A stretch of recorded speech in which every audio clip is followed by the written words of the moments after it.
Hello, my name is Mike Simmons and I'm with the Job Training and Safety Program. I'm here today to talk to you about some of the issues involved with dealing with the public and dealing with social media in emergency or hazardous situations. As is usual, we like to start off our meetings with a discussion about any accidents or injuries, near misses, or close calls that have gone on since we last saw each other. Because you're receiving this video through video delivery and we're not going to be able to discuss it, what I'd like you to do is take a few minutes and pause this video to discuss any near misses, close calls, or accidents that have occurred, and then restart the video to continue the program.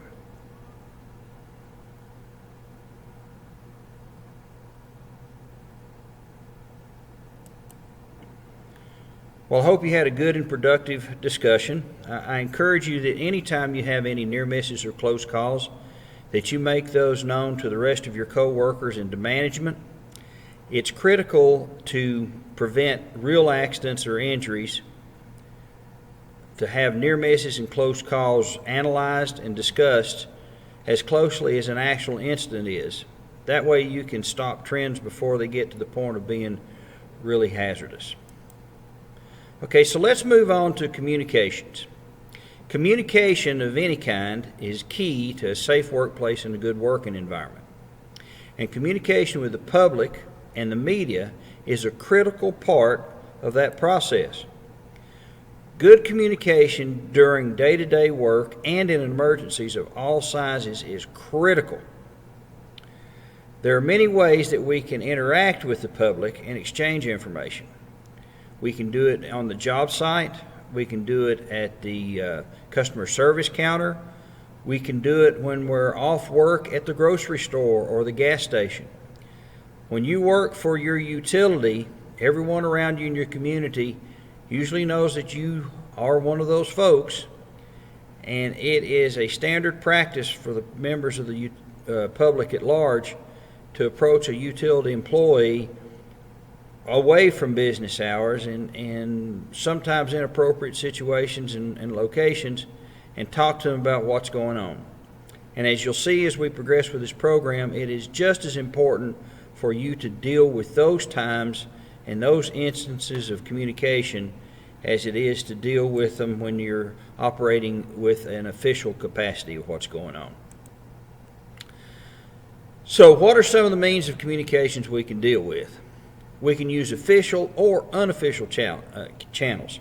Now, those unofficial channels are like the grocery store and the gas station, and they can be just someone standing in the yard while you're doing some work on a line or a right-of-way or a service drop or a meter, and have a conversation strike up and certain questions be asked or certain information be sought out by the member of the public. And that exchange of information can turn into official pretty quickly. We can use TV, we can use radio, you can use magazines or newspapers or flyers, those types of things. We can use commercials that are sent out just for repetitive presentation of services that can be rendered by the utility.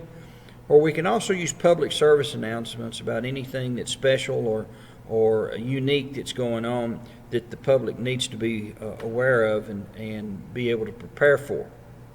We can also communicate via word of mouth at the job site or the customer service counter, again at the ball game or the drugstore, anywhere that we're out talking with the public.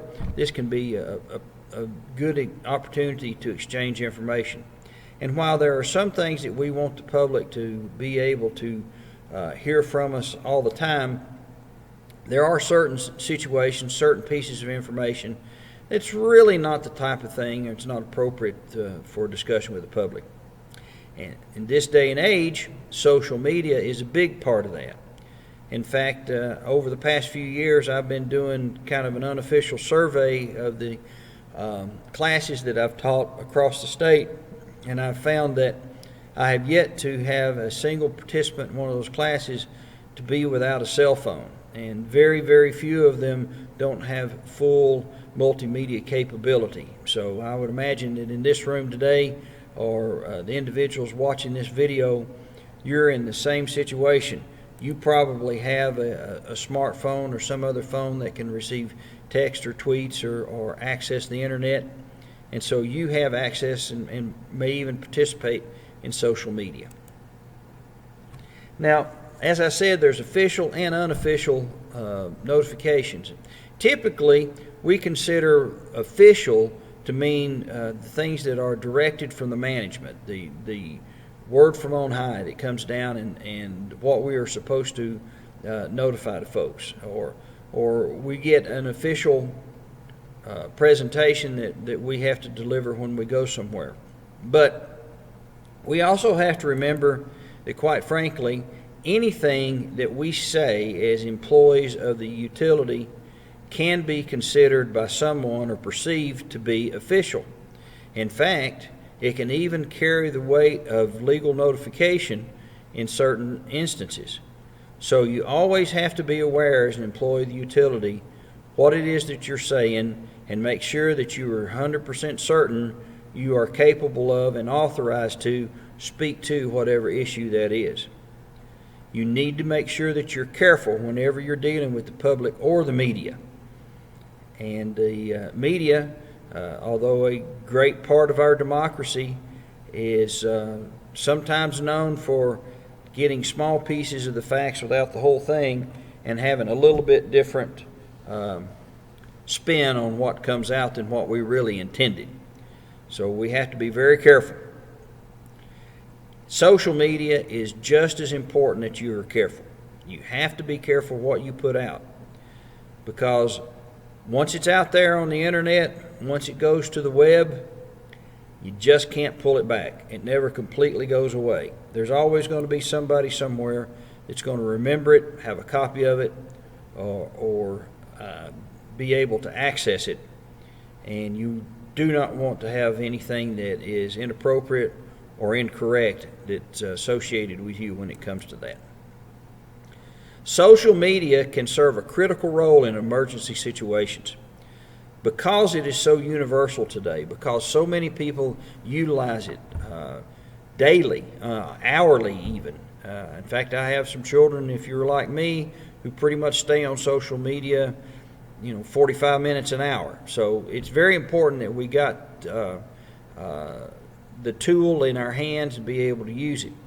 Social media is so widely used that even in governmental organizations, it is considered to be one of the primary means of disseminating information out among the public. It can be a very, very valuable and rapid source for delivering important messages and critical information during emergency situations, storm approaches, rescue efforts, relief efforts, all of those things that make a huge difference when it comes down to being able to spread information and have it talked about or discussed. There was an article online that was published on April the 16th, 2019, that covered this issue. And it's not the name of the article, but the article content was "Saving Lives with Social Media, the Power of the Crowd in Emergencies."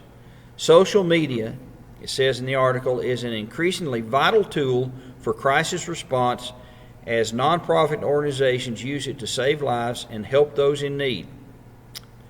You got to keep in mind its power to spread information means social media can escalate crises too.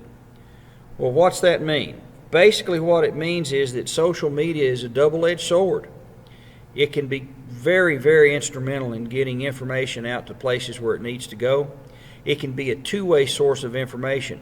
We can not only get information out to the public so that they can utilize it to find shelter or to react to emergency situations, but we can also use it to gather information from the public when they're reporting it, so it can help us to assess the situation, to assess what's going on with our system, and determine whether or not we need to take appropriate actions. So it is very useful. And social media has multiple platforms.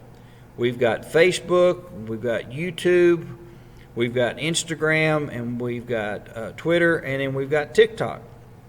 These, by some lists, are the top 5 platforms for use of social media. They all have their own advantages and disadvantages. So we're going to talk a little bit about some of those disadvantages and advantages, but basically what we're going to do is lump all these together for the purposes of our discussion. Let's keep in mind that we serve the public. We have an obligation to provide them with information that will keep the public at large safe and secure. We are not obligated to provide personal details of our co-workers or other members of the public. That's not our job. It's not what we're intended to do. As a matter of fact, we should keep the identity and personal details of our co-workers and others confidential unless otherwise directed. We'll talk more about that as we progress in the program. So what should management do? How do they deal with this issue? Well, the very first thing you need to do is have a written policy addressing public communication, and that needs to include how you deal with social media. That written policy will help to have clearly defined situations and instances and techniques for dealing with these things. It needs to touch multiple bases, and it needs to be something that the organization and management is comfortable with and that hits the highlights. Next thing we need to do is make sure that all the employees are trained in that policy. It's not enough to just hand the policy out and say, study this and follow it. We need to make sure that all of those employees know the specifics of it so that everybody has a clear understanding in order to minimize any confusion and any possible bad things going on. As part of that policy, we need to have a procedure where we designate a person to monitor and update the various platforms that the organization elects to use. That designated person could be different for day-to-day versus emergency situations, but still, that person needs to be clearly defined, because as you see as we progress in this program, you're going to find that having that designated person is critical to making sure that we remain accurate and remain clear in our exchange and spread of information out to the public, and we're getting it where it counts. And finally, that policy needs to have a provision and a directive that says that you will maintain consistency and accuracy in your posts on these platforms. All of these platforms, regardless of whether it's someone doing an interview with a local TV station or somebody putting a post on the Facebook page for the utility, that information is accurate and it's consistent. And having that designated person is one of the best ways to make sure that happens. That person knows that they said something on one platform, they need to make sure they say it on the other.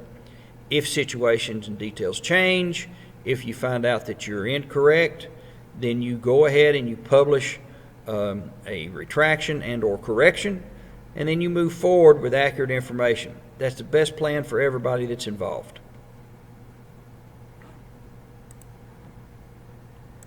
Now, after we've developed our written plan, we need to have that designated person function in such a way as that you get the best effect and outcome from the conversation and change of information that's going on.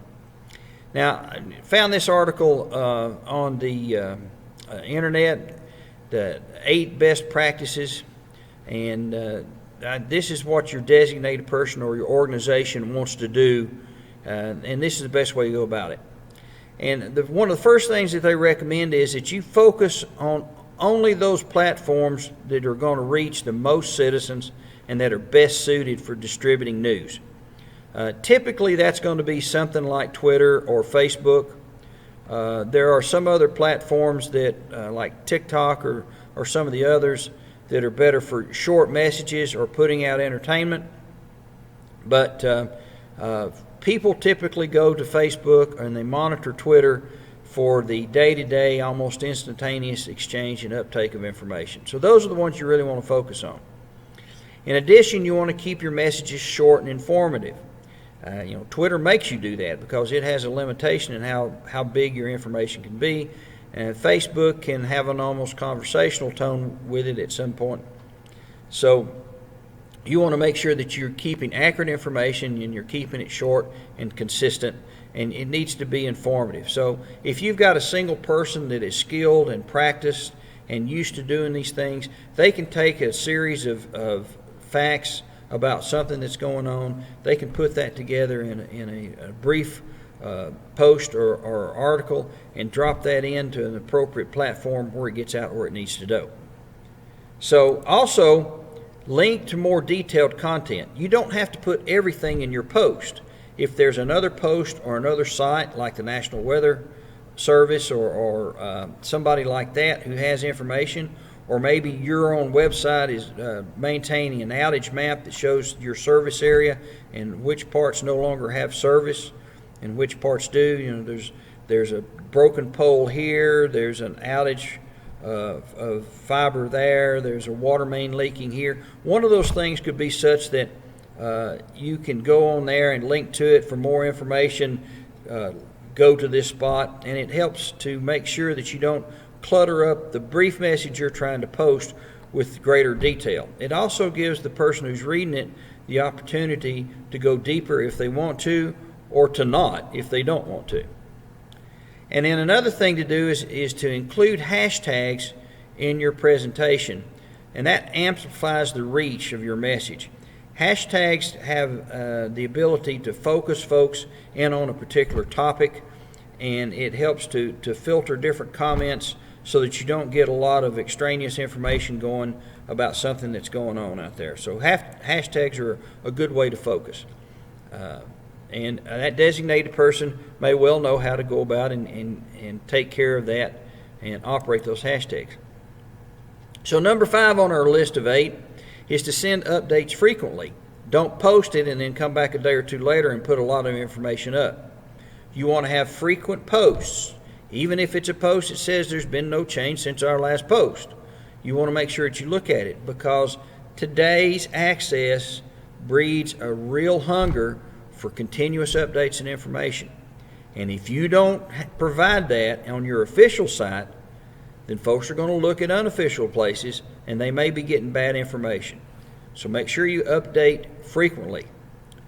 Also, take advantage of, and there's a lot of them out here, too many for us to list, utilize an emergency mass notification system that integrates with your social media profile.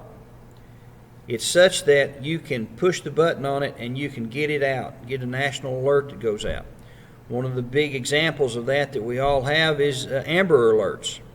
Now, they don't do Amber Alerts for anything other than missing children, but it's an example of how things go. And the National Weather Service has some warnings for tornadoes and that kind of thing. So utilize those and incorporate those into your platform and your utilization of social media platforms. Choose a notification system that integrates with the Integrated Public Alert and Warning System. Okay, that's the official system that the Department of Homeland Security, I believe, puts out, and it's the ability for you to link into that and utilize an existing platform that helps you get out to a lot of different places. And then even after the crisis is over, when the last member's service has been restored, the last truck has been parked, and the last employee has gone home to their family, continue to share updates. Talk about post-event things. Talk about the aftermath of what's going on. And that way, people will be able to continue to stay engaged, and will also create a habit for folks to go back to this same platform when the next emergency arises. And that familiarity, that inclination to go back to those social platforms is a big part of helping to get good, accurate information out to the public. If they're used to looking at your site, Therefore, they're going to go and look at your site when the storm hits or when things get bad, and then they're going to get good information, and they're going to look for it quickly, and they're going to get good results out of it. Now, like we said, we're not the official people that are out there, but we are still representatives of the company. But we all have our assignments. We've all been given jobs to do in any restoration or emergency or even day-to-day work. And part of our assignments is not an obligation to provide critical information about the operation and function of the grid. We don't have to educate people on how everything works. We don't have to educate people on how all the safety protocols and emergency procedures operate. You know, we need to just refer them back to. That's part of that training that you do for the employees. You give them information so that they can refer anybody in the public back to what they need to talk about and where they need to look to get accurate information. Our jobs are to maintain and, if need be, restore reliable service to the people we serve. That's what we're out there to do. And we don't need to take a whole lot of time to try to go into deep, opinionated discussions about how things need to be done. Not that you don't know those things. You probably know them as well as just about anybody else does. But you've got your job. If you're going to stay concentrated on your job, if you're going to get the lights back on, or you're going to get service restored, or you're going to get the water flowing again, then you need to make sure that you focus on what you've got to do and let that designated media contact be the one that focuses on what they do. We're not reporters and we're not investigative journalists. We're not out there to put a video or pictorial recording of every little thing that happens out there. We don't need to do a play-by-play on Facebook or Twitter about the restoration process that we're going through. That's for somebody else to do. And it's not a bad idea to take photographs. It's not a bad idea to record some things. Pass those along to the appropriate people in your organization.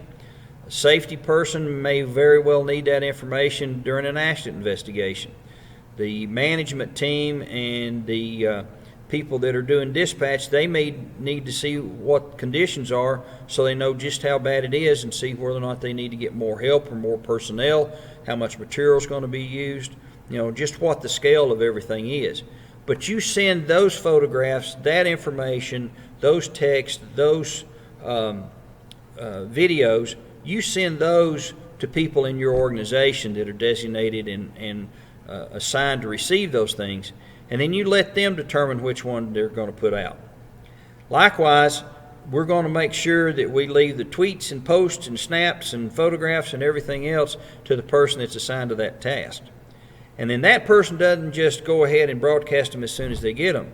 Any video, any photograph that you publish about what's going on at work needs to be vetted and looked at to make sure that there aren't some incriminating or some unflattering information that's included in there that inadvertently goes out to a place in the public. So you need to be very careful about that. So let's talk about 8 more best practices for employees. What are employees going to do out there while they're working? Well, first of all, limit your use of social media and phone calls and stay focused on the task at hand. That doesn't mean limit it to just so many per hour. That means just limit it overall. There's no place for texting and when you're driving. There's no place for texting when you're working in a dangerous situation to restore power or put up service. So limit it, okay? Don't post or broadcast the status or ID of an injured coworker or member of the public, ever. That's not to be done. That could be some real dangerous situations, could be libelous, and it could be very detrimental to that person or members of their family. So we want to make sure that we're not putting those out. Don't post status updates or predictions for restoration of service. Just as soon as you put that timetable out there, something else is going to pop up and the whole thing is going to be different. And then there's nothing worse than putting out to the public that you're going to have the lights on by the end of the next hour and they're not going to be on till tomorrow. So make sure that you don't put that stuff up. Again, leave that into the hands of management and the designated people. Do not post photos or videos of damage or injuries during or after restoration or rescue. Don't put them out there. Okay? It's one thing to have them on your phone and show them to your family when you get home, or pass them around when you're in the lineman's room or whatever after the crew has gotten back in. But don't put it out there on public. Don't publish it. Don't drop it in on Facebook or something like that.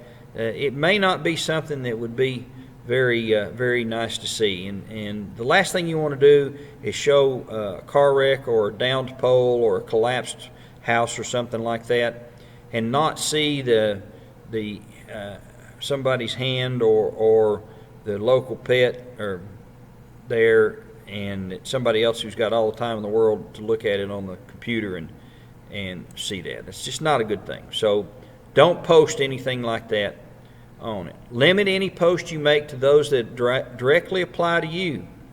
Be careful of what's in the background. If you're going to send a post of yourself doing restoration or getting the lights back on or getting the water back on, whatever it is, make sure you take that picture with just you and not a whole lot of other stuff going on in the background. Never post or forward information that you cannot verify to be absolutely, without question, true or accurate. You do not want to pass bad information along. That's terrible. And do not post out of anger or to get even, because once it's on the web, you can't get it back. And, some of the things that you might put on there later, you might think, well, I might have gone a bit too far. Too late. It's already gone. So you want to make sure that you don't post that. Never post horseplay, unsafe acts, crude photos, videos, or information on the web. You do not want to put those things out there where they can be utilized against you or your coworkers. That's a bad situation, and it can come back to haunt you a whole lot more deeply than you could ever expect. So we've covered a lot of things on this video, and I hope you understand that one of the best overall things is you got to have a plan. You got to have a process. Prepare a written plan to communicate and use social media in the workplace. Everyone needs to be educated and familiar with it, and everybody needs to follow it. It's not just for some, it's for all. We need to designate someone in the organization to monitor and post on social media. It's just as important to know how people are replying to what you send in as it is to know what you're sending out. And believe me, they will reply. So you need to be prepared to deal with any type of controversy or any type of discrepancy or any type of post that contradicts what it is that you're saying. Keep official posts brief, accurate, and frequent. And then avoid or strictly limit posts from any non-designated employees. You just don't want to put anything out there. That little soundbite that somebody gets from the coworker on the side of the highway might seem to be just color, but it has to look really important to the folks in the news media, so they'll surround it in a bunch of practically unrelated information and make it a whole lot bigger or worse than it is. So be very careful of those things. Social media can be a critical tool in getting information to the public and employees in a crisis. It can also create panic and confusion if it's not used carefully or correctly. Keep your messages clear and accurate and going out when and how you want them to. I appreciate your time. I appreciate you paying attention. I hope some of these things that we've talked about here will serve you well going forward. As always, follow your company policy. That's the last word. Anything that I might have said on here today that contradicts that, go by your company policy. Those folks are the ones who are most familiar with your situation, your rules, your method of doing business, your environment, and your community, and they can tell you how best to proceed. I hope you all will remain safe, and I hope to see you next time. Have a great day.